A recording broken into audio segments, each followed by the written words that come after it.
Pernikahan yang tak diinginkan. Bab. Jika tak pergi hari ini, ingin rasanya dia melempar sendal ke wajah tengil adiknya. Suasana semakin hangat.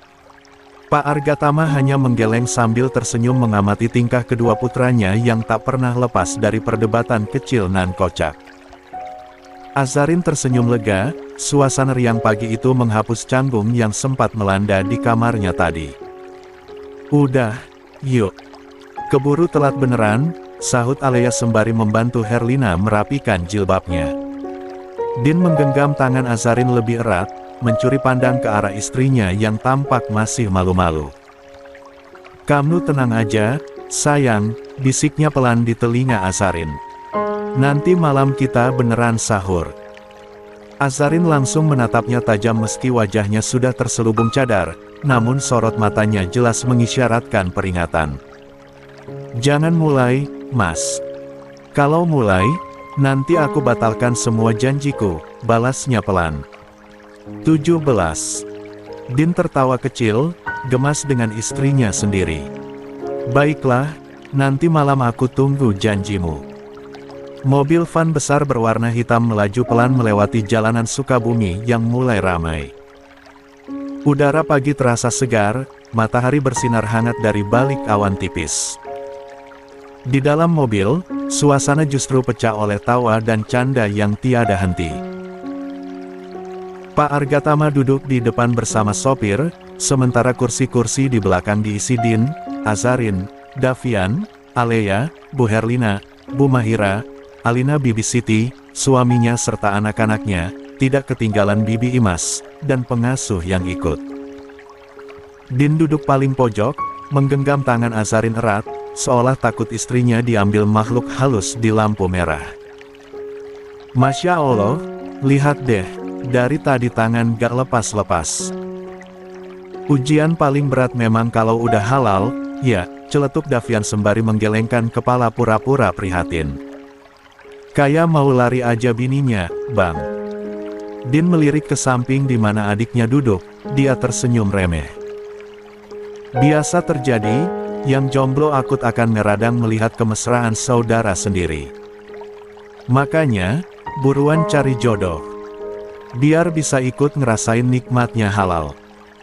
"Aduh, jangan mulai deh bahas jodoh," balas Davian dramatis, sambil menatap langit-langit mobil. "Belum satu pun uhti di Indonesia yang cukup kuat buat tahan godaan wajah tampan dan iman kokoh kayak aku. Mereka mundur semua karena takut terfitnah." Sudut bibirnya mengembang mendengar candaan ringan itu. Din tak tinggal diam. Dia memutar setengah badan ke arah adiknya, lalu melayangkan pukulan pelan ke pundak Davian. "Terus gimana, Dek? Udah ada yang srek? Atau kamu masih menyimpan tambatan hati di Mesir sana? Jangan-jangan ada akhwat yang kamu tinggalin nangis di Kairo?" "Astagfirullah. Bang, tega banget nuduh adiknya yang tampan seperti papa kayak gitu."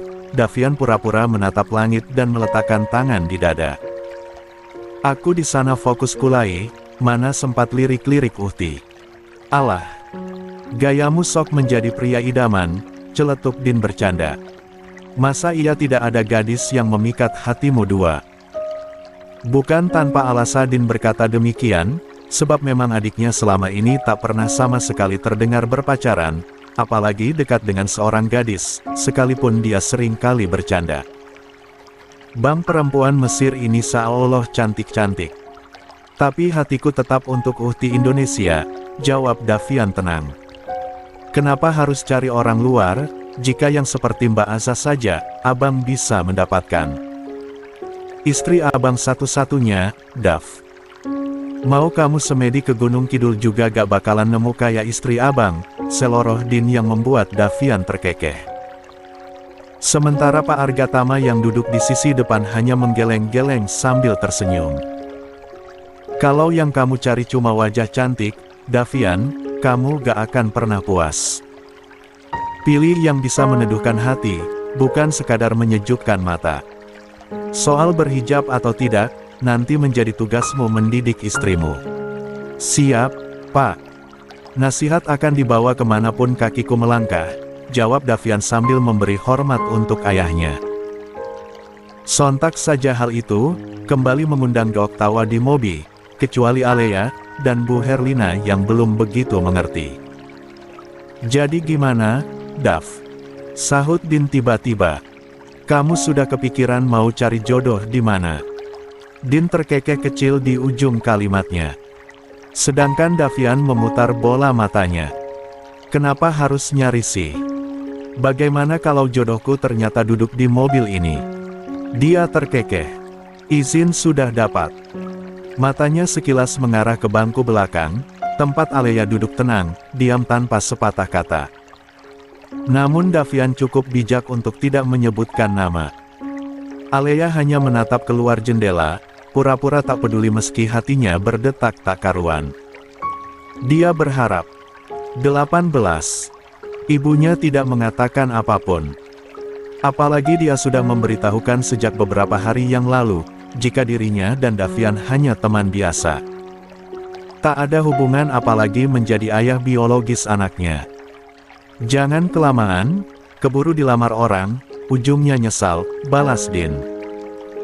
Kebayang kamu nangis, gara-gara wanita idamanmu dinikahi orang. Hahaha. Davian mendengkus.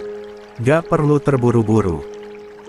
Selesain kuliah dulu, lagi pula masih ada waktu sampai. Davian melirik Alea, tetapi detik itu juga tatapan Alea yang dingin beradu dengannya, membuat lelaki itu akhirnya menutup rapat bibirnya.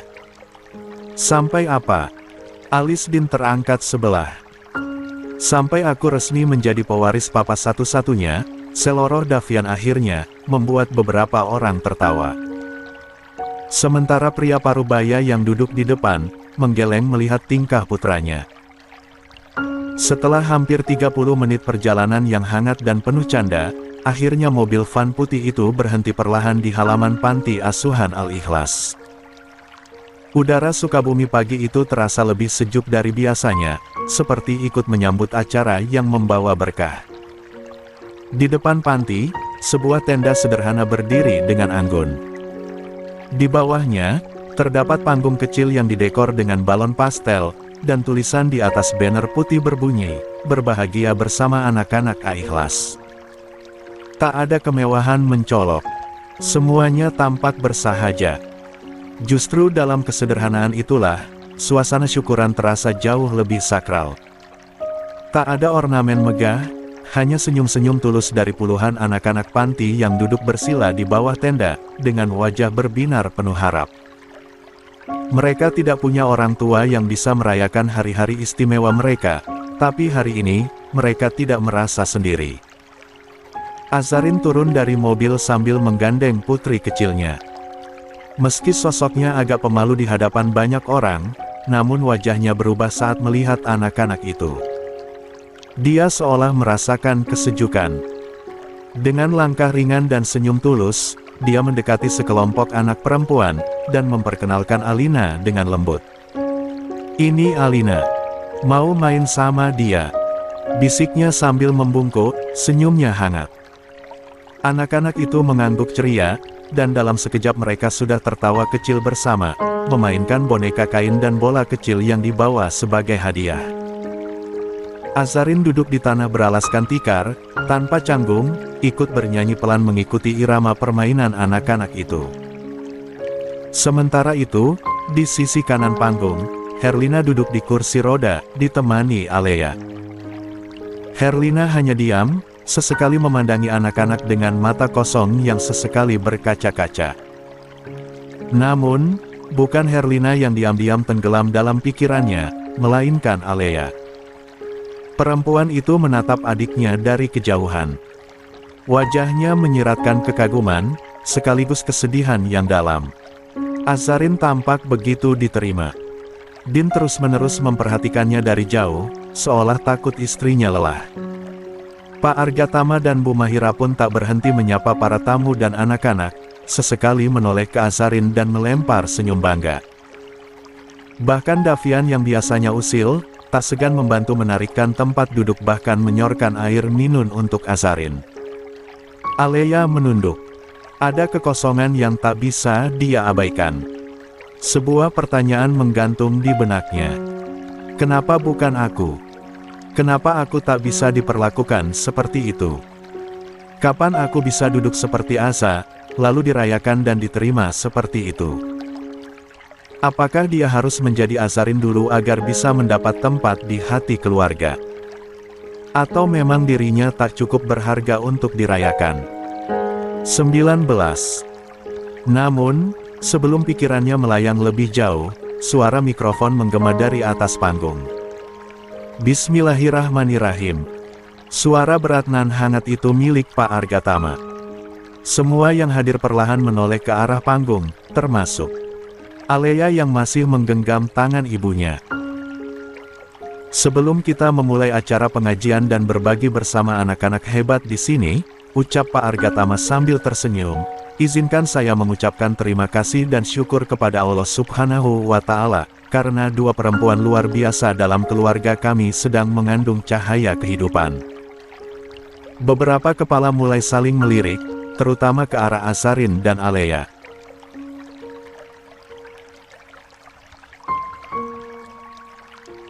Syukuran hari ini memang kami niatkan untuk Nak Azarin, menantu kami yang tengah hamil anak pertama. Tapi bukan hanya itu, ternyata Allah juga memberikan anugerahnya kepada Alea, kakak Azarin. Dia juga sedang mengandung. Hening sejenak. Mata Alea membelalak. Dia menatap Pak Argatama yang menunduk hormat ke arahnya dari atas panggung. Jadi, hari ini, mari kita doakan dua calon ibu sekaligus. Bukan hanya Nak Azarin, tapi juga Alea, anak yang sudah kami anggap bagian dari keluarga, apapun yang terjadi. Beberapa anak-anak panti bertepuk tangan kecil. Azarin menoleh, begitu pula Din dan Bu Mahira. Alea terdiam. Mulutnya menganga pelan. Matanya mulai basah. Bukan karena malu. Namun, karena untuk pertama kalinya, dia merasa dilihat. Dia merasa dihargai. Dan mungkin, untuk pertama kalinya sejak lama, dia merasa tidak sendirian. Acara terus berlanjut dalam suasana yang penuh haru dan keberkahan. Bacaan doa menggema lembut dari bibir ustaz yang memimpin acara, menembus tenda sederhana dan menyentuh hati setiap yang hadir. Anak-anak panti terlihat begitu antusias saat menerima bingkisan, tertawa riang mengikuti permainan kecil yang disiapkan panitia.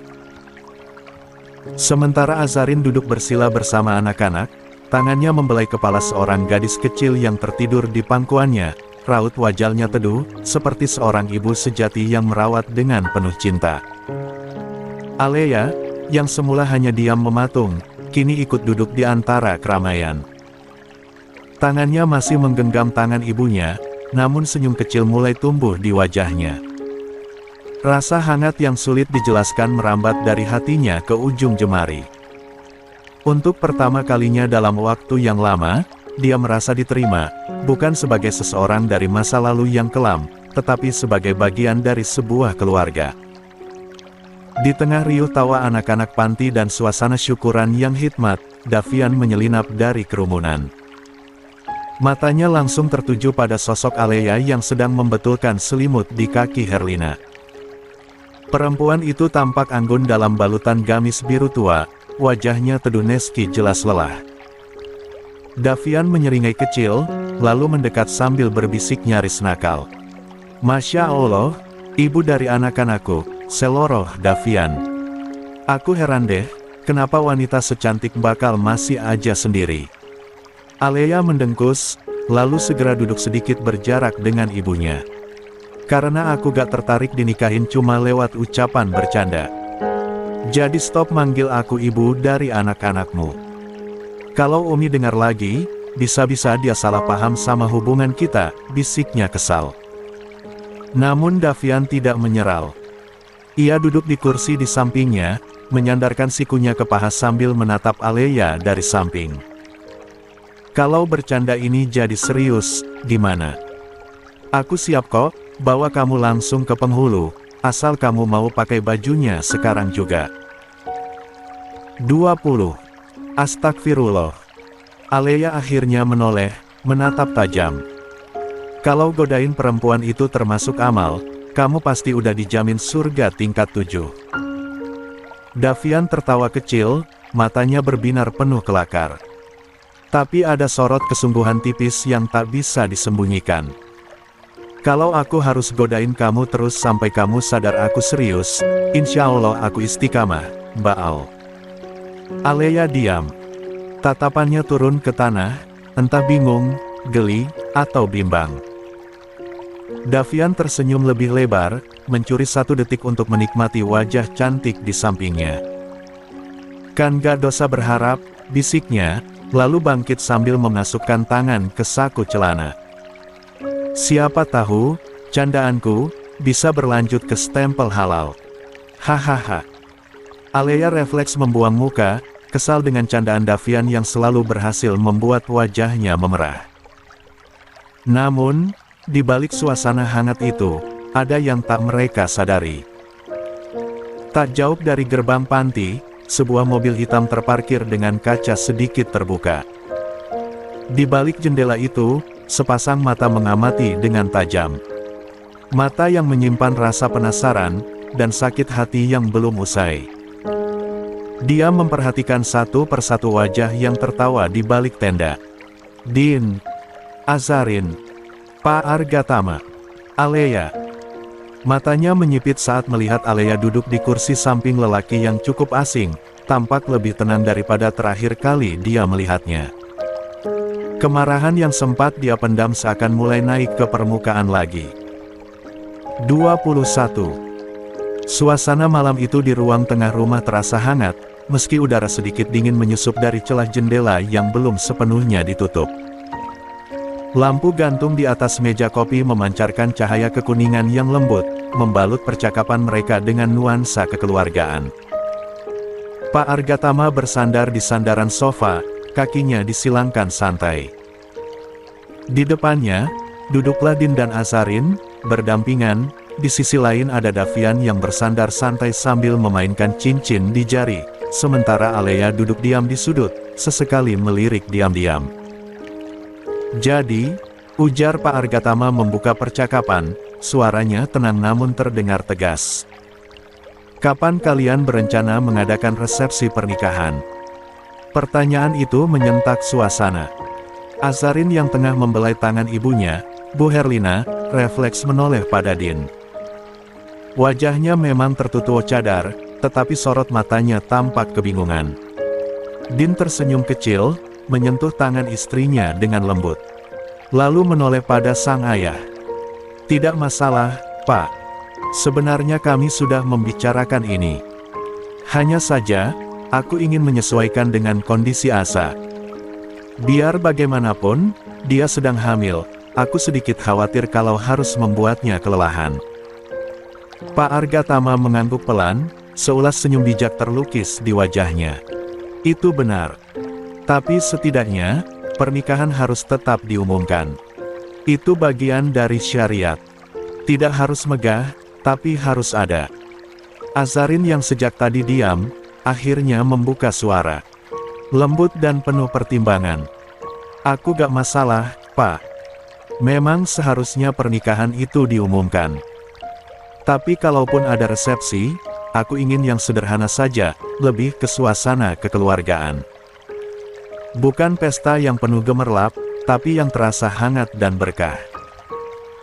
Pak Argatama kembali mengangguk, penuh pengertian, dia memang ayah yang tidak pernah mencampuri secara berlebihan keputusan anak-anaknya. Apalagi sekarang, lanjutnya, menoleh sebentar pada Bu Herlina yang duduk diam di kursi roda. Kita sudah bersama lagi. Bu Herlina juga sudah bisa pulang dan kumpul dengan kalian semua. Ini berkah, momen baik. Tak salah jika kita rayakan walau dengan cara sederhana. Azarin menggenggam tangan ibunya erat. Wajah tua itu masih menyimpan kekosongan, khas orang yang kehilangan sebagian memorinya. Namun, Senyum samar di bibir Bu Herlina seolah cukup membuat hati Azarin hangat. "Aku ikut keputusan Mas Din saja," katanya lirih. "Asalkan ibu bisa ikut hadir, aku sudah bahagia." Obrolan di ruang tengah masih berlanjut, semakin larut namun terasa semakin hangat.